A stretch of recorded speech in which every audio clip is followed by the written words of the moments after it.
በኃጢአት የተለቀለቀውን ሕይወታችን በጽድቅ እንዲያጥብልን መልካም ፈቃዱ ይሁንልን። አሜን። እንደምታውቁት መርከብ የሚሄደው በውሃ ላይ ነው እንጂ በውሃ ውስጥ አይደለም። መርከብ የሚሄደው በደም ስሙ መርከብ የሚጓዘው በውሃ ውስጥ አይደለም፣ በውሃ ላይ ነው የሚጓዘው። እኛ የምንኖረው ባህር ተብላ በተመሰለች ዓለም ላይ ነው የምንኖረው። በዚህ ዓለም ላይ ስንኖር ነገር ግን ልክ እንደዚህ በባህር ላይ እንደምትጓዘው መርከብ እንጂ ባህር ውስጥ ለውስጥ በዓለም ላይ ውስጥ ለውስጥ ሄዶ በመስመጥ መጓዝ እንደማይቻል ሕይወታችን በማሰብ ነው የምንቀጥለው።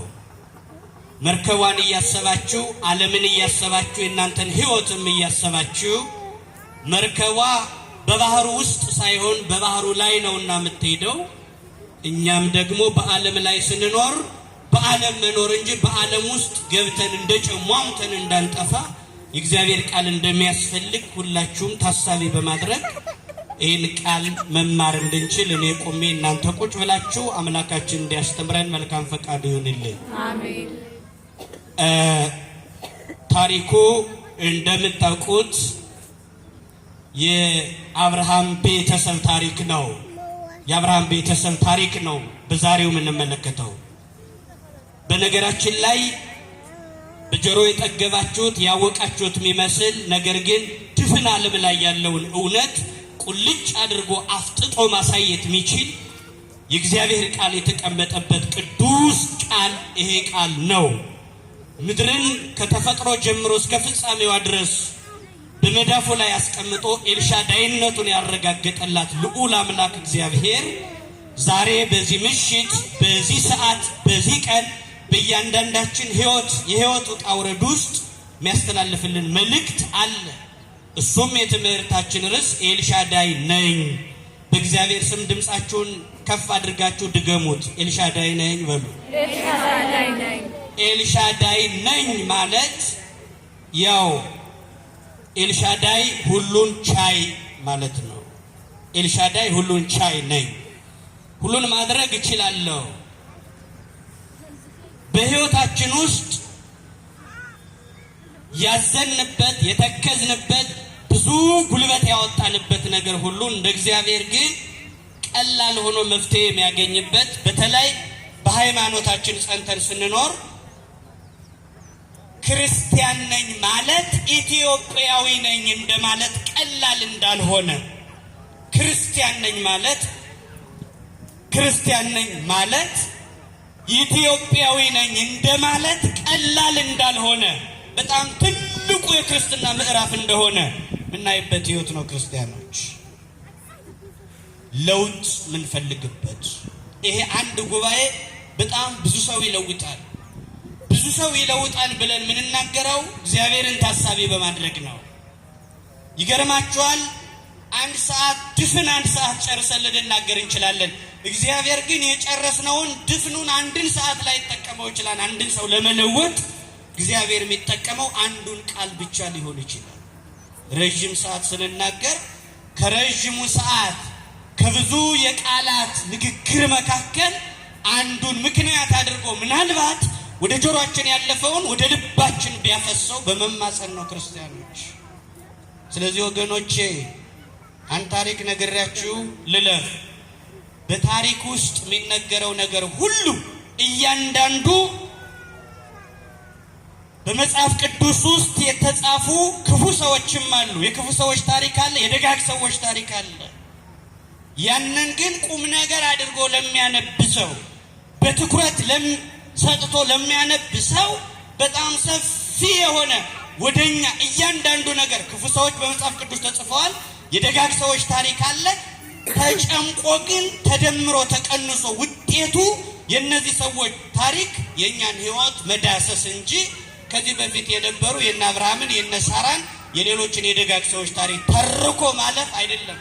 የትምህርቱ መሰረታዊ ጭብጥ እሱ አይደለም ወገኖቼ፣ እሱ አይደለም። እንዲህ ይባላል። አንድ ደብረ ሊባኖስ የገባ አንድ እንግዳ እንዲህ ያደረጋሉ። እናንተ ወደዚህ ስላልቀረባችሁ እኔ ወደ እናንተ መቅረብ የግድ ነው። ምክንያቱም እየተራራቅን ስለሆነ እናንተ የምትመልሱት ቃል የካፊያ ጠብታ ያክል ነው የሚሰማኝ። የግድ እናንተ ተገልግላችሁ ተለምናችሁ ካልቀረባችሁ እኛ መቅረብ የግድ ነውና ወደዚህ ይመጣሉ። እንደምን አላችሁ? አንድ ደብረ ሊባኖስ የገባ እንግዳ የገዳሙን ስርዓት አያውቅምና እንዲህ አደረገ ይባላል። ገዳም እንደገባ በገዳሙ ስርዓት እግሩን አጠቡትና እግሩን ሰዶ ታጥቦ ትልቅ የቤተ ክርስቲያን አባት ናቸው እግሩን የሚያጥቡት። ግን ያው ከተማ የመጣ ሰው ብዙም አይደነግጥም። ታጠበ። መታጠቡ ክፋት የለው። እግሩን ታጥቦ ሲጨርስ ቦታ ሰጡትና ገዳሙ ውስጥ ባቄላ ነው እንጂ እንጀራ ምግብ የጣፈጠ ምግብ ወጥ የለም ገዳም ላይ። ስለዚህ ባቄላ ሰጡት። ባቄላው ደግሞ በገዳሙ ስርዓት ሳይጠረጠር ነው የሚበላው። ይህም ሌላ የእናንተን ድካም ለመቀነስ መጠርጠር ማለት ምን ማለት ነው? እየፈለፈሉ ልቡን መብላት ማለት ነው።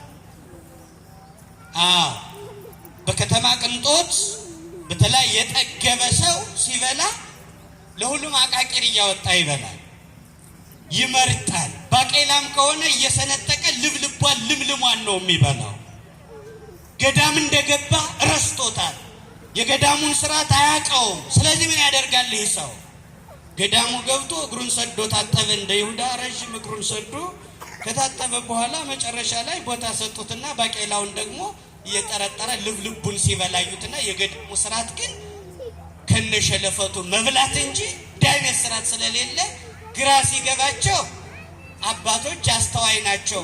አሁን ይህንን ልጅ ለምን እየጠረጠር ትበላለህ ብዬ ብነግረው እንግዳ ነውና ይደነግጣል፣ ከገዳሙም ይወጣል። ህይወቱም መለወጥ ሲቻል እንደው በዛው ጠፍቶ ይቀራል። ስለዚህ ምን ላድርጋሉ? የለም ከሱ ይልቅ እኔ መብለጥ መሻል አለብኝ። እሱን በወቅሰው ከሚደነግጥ እንግዳ ከማሳቅቅ ከገዳሙ ባሉት ልቅጣዋሉና ምን አደረጉ መሰላችሁ? ከገዳሙ ስርዓቱን የሚያውቅ አንድ አባት ጠሩና ና እንግዲህ አንድ ስርዓት ማያውቅ እንግዳ መጥቷል። እሱ ባቄላም ስንሰጠው እየጠረጠረ እየበላ ነው። እንዳንቀጣው ተው እንዳንለው ደንግጦ እንዳይወጣ እንግዳ ማባረር እንዳይሆን ተጨንቄ ነው። ናና አንተ ከሱ አጠገብ ሆነ ቁጭ ትላለህ፣ ባቄላ ሰጣሃለሁ። ያን ባቄላ ግን ስትበላ እየጠረጠርክ ነው እንጂ ድሮ እንደምታውቀው በገዳሙ ስርዓት እንዳትበላሉት። እዚህ በኋላ ተመክሮ መጣና መብላት ሲጀምር እየጠረጠረ ከድሮ ውጪ ከገዳሙ ስርዓት ውጪ መብላት ጀመረ። ልክ እኒህ አባት ነግረውታልና በጥፊ ሞለጩት። በጥፊ ሲያጠልሙት